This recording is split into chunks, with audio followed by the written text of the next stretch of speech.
introduced you to Islam? First of all, it was my brother. My oldest brother.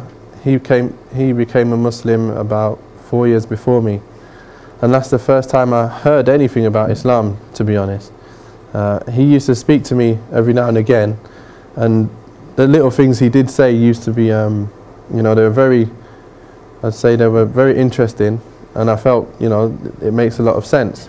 But I wasn't too interested in religion, if you get what I mean, at the time when I was playing football. I was at Wigan, I was scoring goals. I just wasn't interested in playing at all, I mean, into any religion really. I was brought up as a Christian, so I knew a little bit about Christianity, but it wasn't until I met who's my wife now, and she was a Muslim, but she was born in a Muslim family, but she always knew that she couldn't be married to anybody but a Muslim.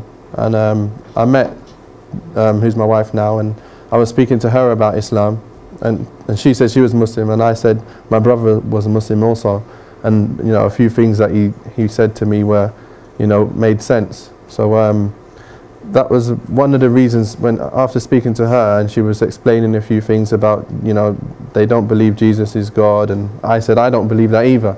And you know, it kind of led me to a stage where I got interested in wanting to know whether religion was actually true, whether my religion that I was brought up on was true, or Islam was true, or no religions at all were true. So I decided to go online and basically do a whole load of research of my own and see if I can make any sense of what's real, what's not, the truth from the false. So that's what happened. So when you accepted Islam, did you get any criticism from those around you? At first, when I first accepted Islam, people would obviously have their opinions, and they would say things that I couldn't answer at the time because I didn't know much about Islam. I just knew that if you believe these things, then you're basically a Muslim. So when I went through the list, and I was like, okay, I actually believe these things, so okay, I'm a Muslim. So I made the declaration of faith, and I became Muslim, but I didn't know anything at the time. All I knew was that I believed in Allah, and I believed in all of the prophets as people, as human beings. So yeah, it was, I did get a bit of criticism, and you know, people saying negative things, you know, about why they don't believe in religion, and I couldn't say anything back to them.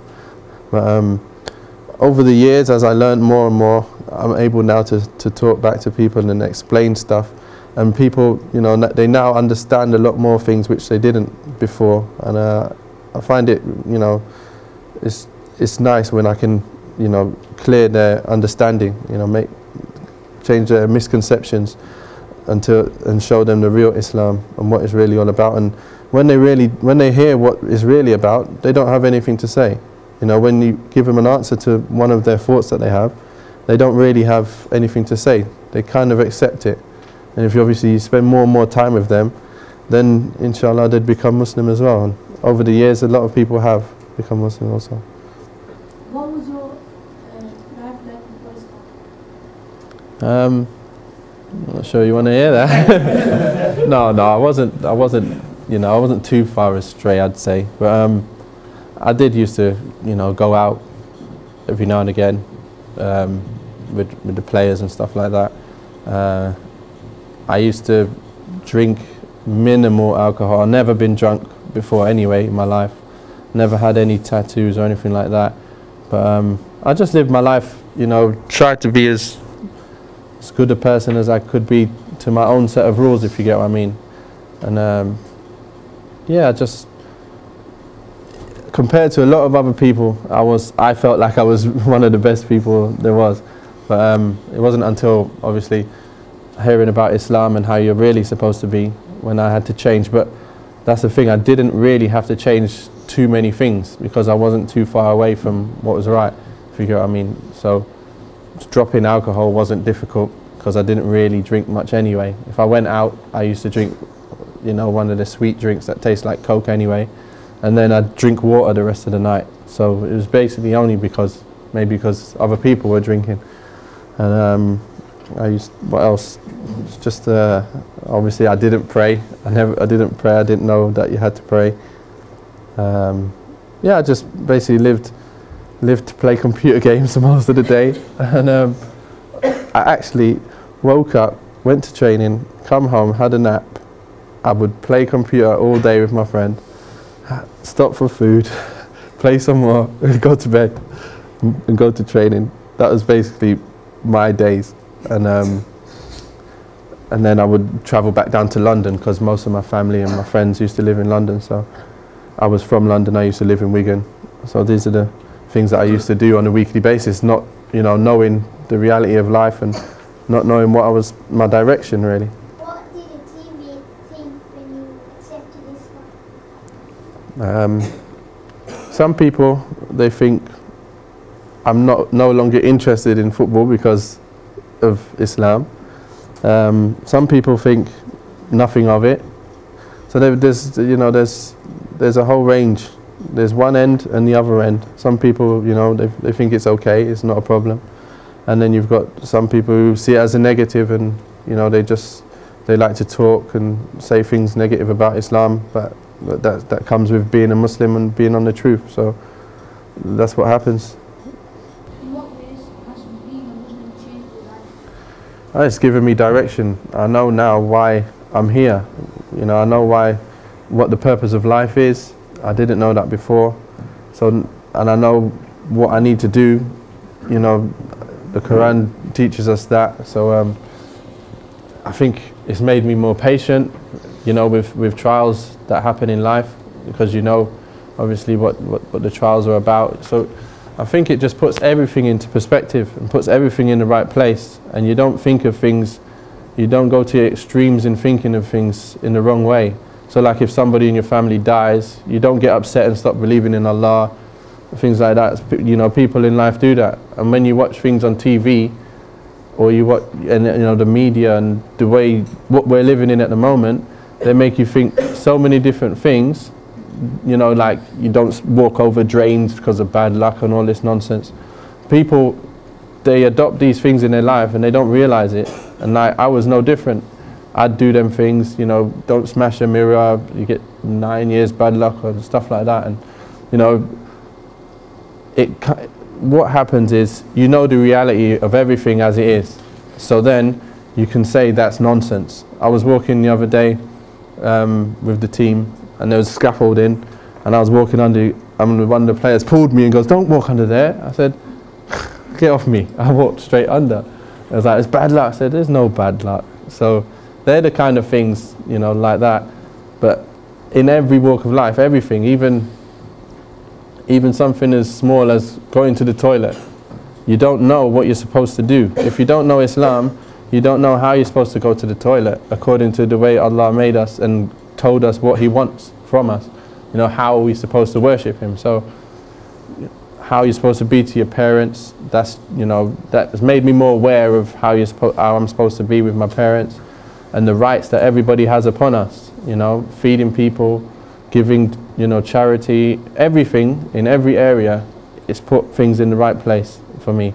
And now I can see clearly. I can see, you know, the light switched on, and I can see where the direction I'm supposed to be going. It makes things a lot easier now to be able to obviously try. But it's obviously a struggle.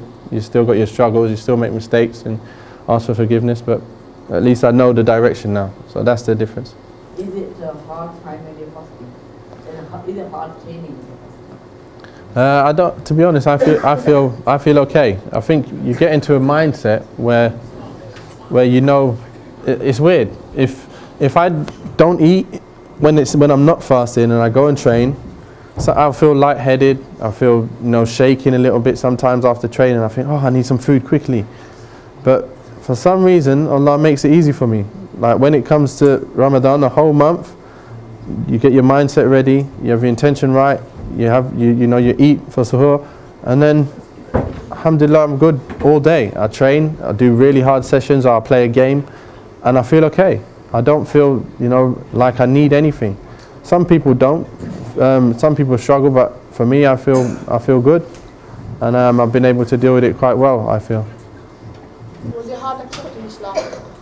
No, I think, like I said before, when I was reading about what you have to believe, I could tick each box very easily, and I was like, and then I was reading what you have to believe to be a Christian and what you have to believe to be a Muslim, and when I went through the lists in Christianity, I couldn't say, yeah, I believe that. I said, nope, nope, I can't believe these things. But when it came to Islam, it was so straightforward and easy. I believed them. I took them on, and it said afterwards, it says, if you believe all of these things, then you're already a Muslim.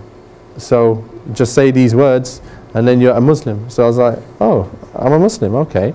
So then it was very easy to accept Islam for me. But even when I accepted it then, I didn't know the full extent of what Islam was. It wasn't until I met Taj, who I know you've had lessons with, and he taught me very slowly about Islam, and he gave me the right books and the right CDs to listen to, and then everything became so clear from getting the right information. That's when I realized, that's when it really kicked in, and I realized that Islam was for everybody, and I needed to give this message and give dawah to everybody. So that's what happened in the end. You answered somewhat similar, but the ones that they think they're like gangsters, them kind of. They think they are. Okay, the non-Muslims, Muslims. I think they need to check who their role models should be, really. I think if you want a role model, there's no one better than Prophet Muhammad ﷺ. So you can't have people who do all sorts of haram as your role model. And obviously it's sad to see that that's what the world's coming to at the moment. Bad is good and good is bad for some reason, and everywhere you go, that's how it is. The good's always persecuted and the bad is seen as the best people in the world for some reason. So the advice would be just think about how you really want to be, and do you want to be a good person or do you want to be a bad person? Look at it and think, are the rappers, are they, what they're talking about, they don't even do really. They don't really do that stuff. So they got to realize the people that are doing that stuff are the silly people, and they only talk about that because they know people will buy it and make them rich, and then the other people are doing the stuff that they're saying, and they're the fools because they're the ones that end up unsuccessful in this world. So change your role models.